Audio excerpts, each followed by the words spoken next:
একটা উন্নত জীবন লেখাপড়া বাদ দিয়ে আজকের দিনে হতে পারে? কেউ বিশ্বাস করে না। আমি গ্রামে গ্রামে গিয়ে এটা পার করে আদিবাসী মানুষ, রাজবংশী মানুষ, প্রান্তিক মানুষ তাদেরকে জিজ্ঞেস করছে, একটা দিদি মনে করে আজকে এইটা হাতে হাতে ঢুকে গিয়েছে একেবারে বাংলাদেশ বর্ডার লাগোয়া যে গ্রাম, সেই গ্রামেও ছেলে মেয়েদের হাতে এটা, আপনি মনে করেন আজকের দিনের আধুনিক শিক্ষা বাদ দিয়ে আপনার ছেলে বা মেয়ের একটা ভালো জীবন হতে পারে? ওই মায়েরা বলছে না না, এটা হয় না। তাহলে তো পড়াশোনা শেষ হয়ে গেল।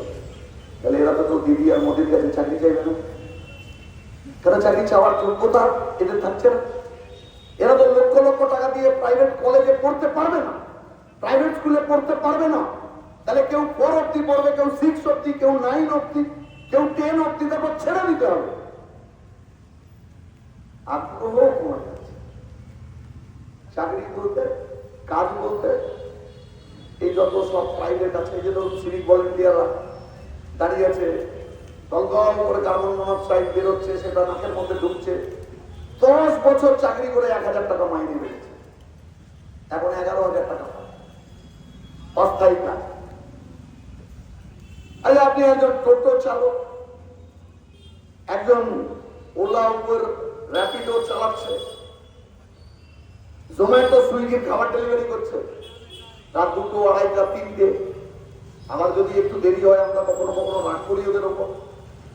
কিন্তু আপনি খেয়াল করে দেখুন আমাদের অল্প বয়সী ছেলে মেয়েগুলোর জীবনকে কিভাবে নষ্ট করে দিল এদের মালিককে।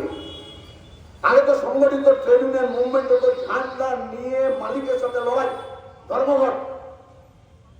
এদের মালিক তো ভগবান, এমন কায়দা করে রেখেছে, বলছে ও নাকি পার্টনার। আমার সঙ্গে আপনার কিসের পার্টনার আছে?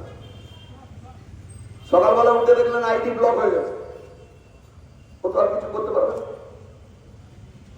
365 দিনে কবে ঝড় হবে, বৃষ্টি হবে, কোন রাস্তায় বালি পড়ে আছে, বৃষ্টিতে পিছল হয়ে গিয়েছে, চাকা 2 চাকা মানে শয়তানের চাকা, স্কিড করলো, পড়ে গেল, হাত ভাঙলো, পা ভাঙলো, বাড়িতে বউ আছে, 2 মাসের বাচ্চা। জীবনটা ভাবুন দেখি। এদের পাশে সরকার আছে, টিএমসি, বিজেপি, এদের সুরক্ষার কথা। এদেরকে যে নিষ্পেষণ, শোষণ এদের উপরে চলছে, কেউ লাগাম পড়ানোর কথা ভেবেছে? কেউ তো ভাবেনি। তাহলে বদলাতে তো হবে এদের জন্য।